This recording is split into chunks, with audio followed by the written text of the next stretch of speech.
enseñanzas que son prácticas, ¿no? El otro día decía y compartía que en el libro de Números encontramos muchas cosas que son parte también del liderazgo y de la vida de la iglesia. Y estamos en los últimos capítulos del libro de Deuteronomio, donde ya Moisés, estando ahí en sus últimos días, ya sabía que iba a partir, ya sabía que tenía que levantarse una nueva generación. Había una nueva generación que no conocía a Dios, que no tenía en mente lo que era Dios, y Moisés se despide con dos cánticos, ¿no? Uno allí en el capítulo 32 que habla sobre todo lo que es una exhortación al pueblo de Israel, recordándoles que fueran sabios, que fueran personas temerosas, que se relacionaran con Dios y con la ley. Y también en el capítulo 33 de este libro de Deuteronomio ya pronuncia una bendición sobre el pueblo de Israel, sobre lo que iba a ser su estadía y su estancia allí en la tierra prometida. Y es lindo ver esto del libro de Deuteronomio cuando Moisés termina, porque Moisés cuando se va y cuando va a hacer esta transición de que él sabe que Dios lo va a llamar a su presencia, presenta en el liderazgo, dice: yo ya no voy a estar con ustedes, pero presenta en el liderazgo Josué. Y una de las cosas que me llamaba poderosamente la atención con respecto a la vida de Moisés es que antes de que presentara a Josué, él estuvo preparando a Josué para ese momento, para esa oportunidad. Y una frase que me quedó marcada, ¿no? Es que cada uno de nosotros como cristianos tenemos que aprender a reproducir la vida de Cristo en la vida de otras personas. Porque de eso se trata el cristianismo y de eso se trata la trayectoria de la iglesia. No siempre decimos, no siempre vamos a estar nosotros aquí, cada uno de los que hoy nos vemos, mirándonos las caras, compartiendo las alegrías, compartiendo las tristezas, los motivos de oración y todas las cosas. Siempre va a haber un momento en que Dios nos va a llamar a su presencia. Recordaba el otro día que hablábamos con Ari hace un tiempo atrás y hablábamos de este pastor, ¿no?, que falleció en Andresito, Jorge Parada.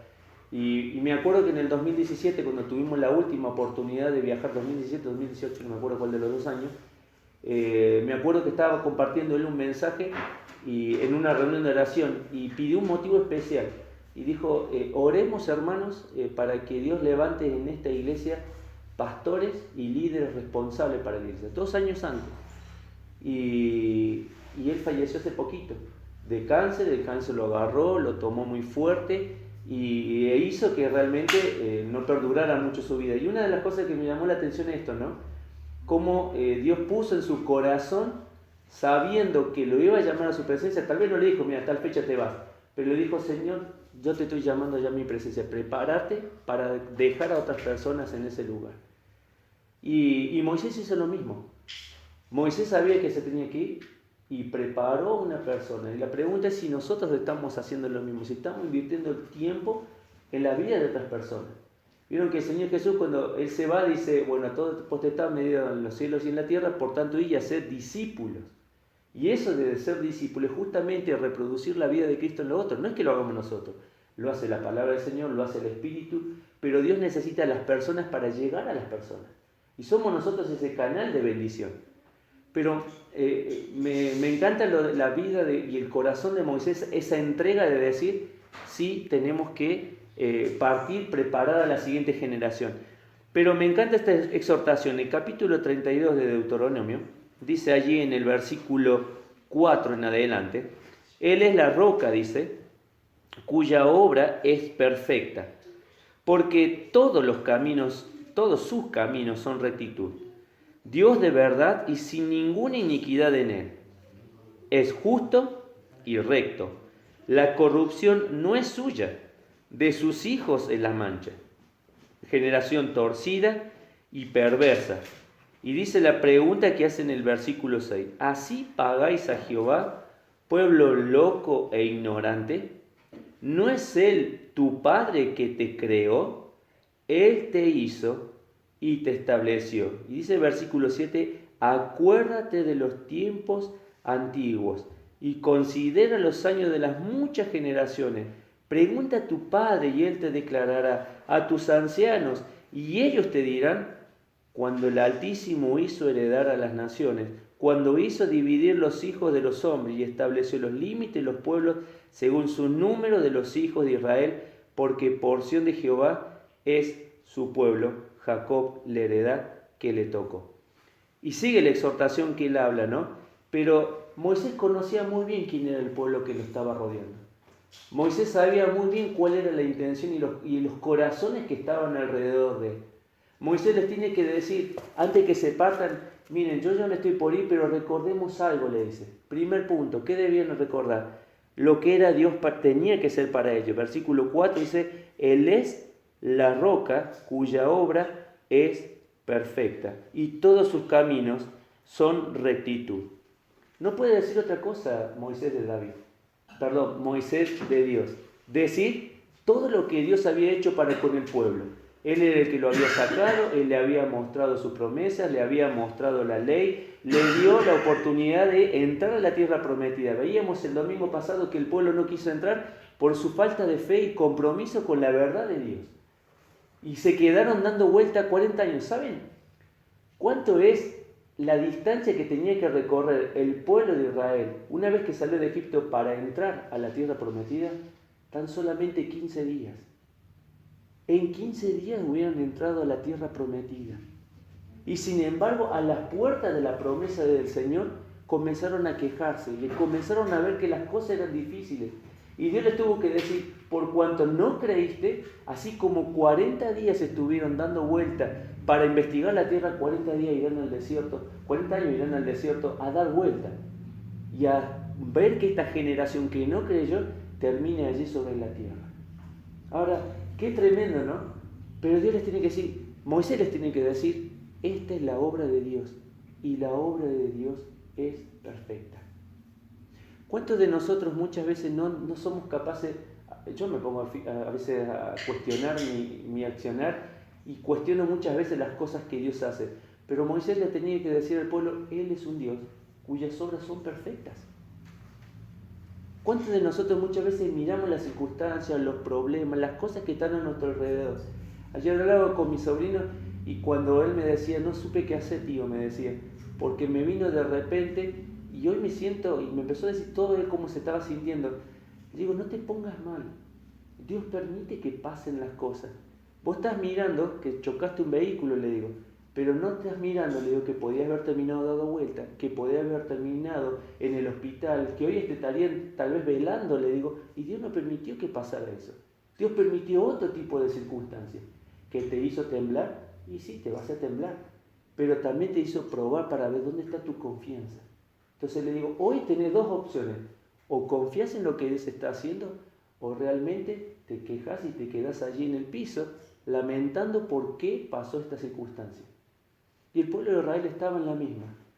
Y Moisés les tiene que decir, recuerden, la obra de Dios es perfecta. No nos gusta muchas veces esperar. Queremos todas las cosas ya. ¿Sí? Nos invaden el celular, querés cambiar el celular, hacelo ya. No sé si les llega a ustedes los mensajes, a mí me llegan los mensajes. Querés un crédito y tener tal cosa, pedilo ya, que ya te lo llega. Pedido ya, que tenemos la aplicación, todo tiene que ser rápido, todo tiene que ser instantáneo, todo tiene que ser gratificación momentánea. Sin embargo, cuando las cosas las hace Dios, son las cosas que son, como se dice, son las cosas que perduran en el tiempo. Son obras perfectas. Hasta yo no me puedo explicar muchas cosas, pero Dios nos dice, confía en mí, yo estoy haciendo las cosas. La segunda de las cosas, ¿cómo es la actitud que tenía que tener el pueblo de Israel?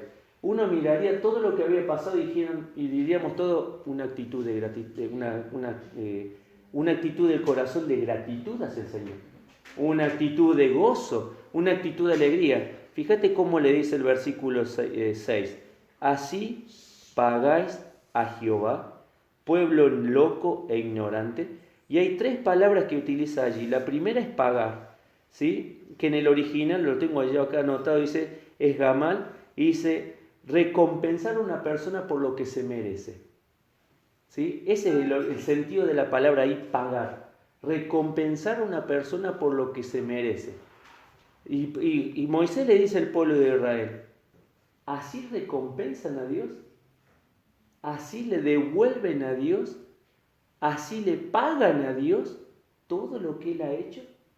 La ingratitud, la queja, la desconfianza, el cuestionamiento de por qué Dios hace las cosas. ¿No te sentís así muchas veces como persona, como individuo? Cuestionar las cosas que Dios está haciendo en nuestra vida y que permite con nuestra familia, con nuestros hijos, en el seno de la iglesia, en el trabajo. A veces no podemos decir, bueno, todo es obra de Dios, porque a veces son consecuencias de nuestras decisiones. Son parte de nuestras malas decisiones que hemos tomado en algún momento y que hoy estamos viviendo tal vez consecuencias de esas malas decisiones. Pero a veces no son malas decisiones. A veces son procesos que Dios nos pone en ese lugar, como veíamos la otra vez, como César también nos ve en un versículo de Números, para ver si nosotros vamos a obedecer, para ver si nosotros vamos a seguir fiel, para ver si nosotros vamos a continuar en ese camino diciendo, sí Señor, yo creo en ti. Creo que las cosas que estás haciendo son lo mejor para mi vida. Ahora, Moisés le decía, fíjense en pueblo, qué manera de retribuirle el Señor. Y dice dos cosas más, porque no dice solamente allí esto de lo que le estaban pagando Dios por lo que merecía Dios, que merecía mucho más de ellos, no solamente todas estas cosas. Dice ahí pueblo loco, que en el original utiliza la palabra naval. ¿Te suena la palabra naval? ¿Se acuerdan de Abigail y Nabal, que después Abigail termina con David? ¿Cómo se comportaba ese Nabal que estaba allí? ¿Cómo se comportaba? Con una actitud de arrogancia, como una persona necia, como una persona que no tenía realmente conocimiento de Dios. Y así utiliza la misma palabra que cuando utiliza la palabra loco. Nabal, necio. Necio. Y termina diciendo ignorante. Y ahí saben lo que la palabra de ignorante no es la falta de conocimiento. ¿Saben cuál es el sentido de la palabra que utiliza ahí? La falta de discernimiento.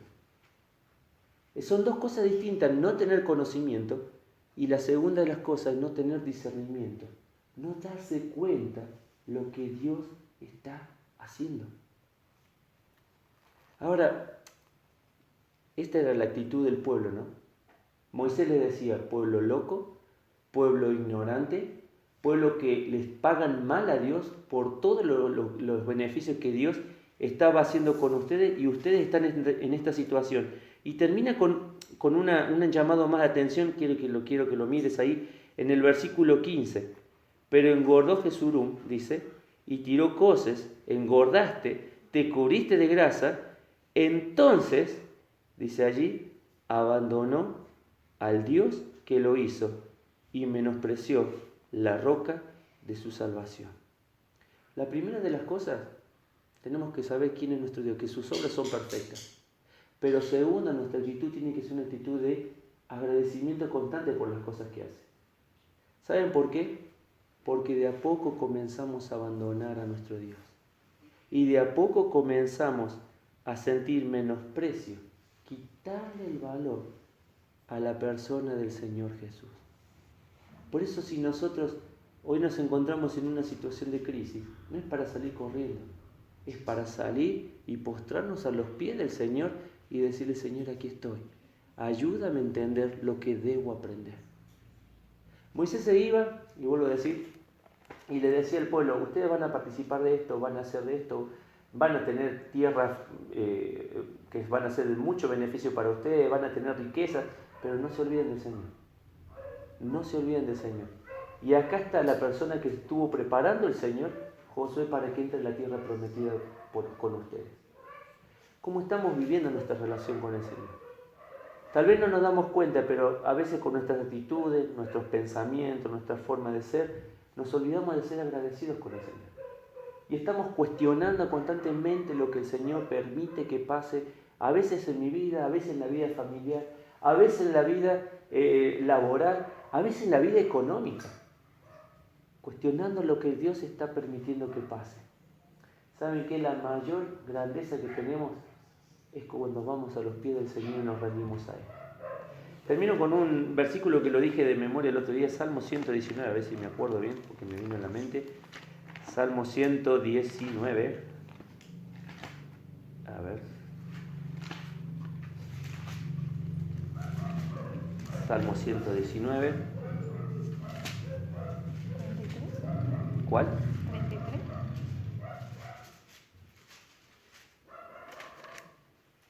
Lo dije el otro día, que decía, bueno me es haber sido humillado, Señor, para que aprenda tus estatutos. Salmo 119. mi memoria visual hoy no funciona. 71, gracias Silvana. Bueno, dice el versículo 71, me es haber sido humillado para que aprenda sus estatutos. David lo decía, no de una oportunidad de queja. ¿Sabe dónde lo decía David? Porque sabía que la disciplina del Señor le había hecho bien en su vida. Entonces nosotros podemos pararnos desde ese lado y decir, me hizo bien lo que el Señor permitió en mi vida. O podemos pararnos del otro lado y cuestionar a Dios por las cosas que permite que estén pasando en nuestra vida.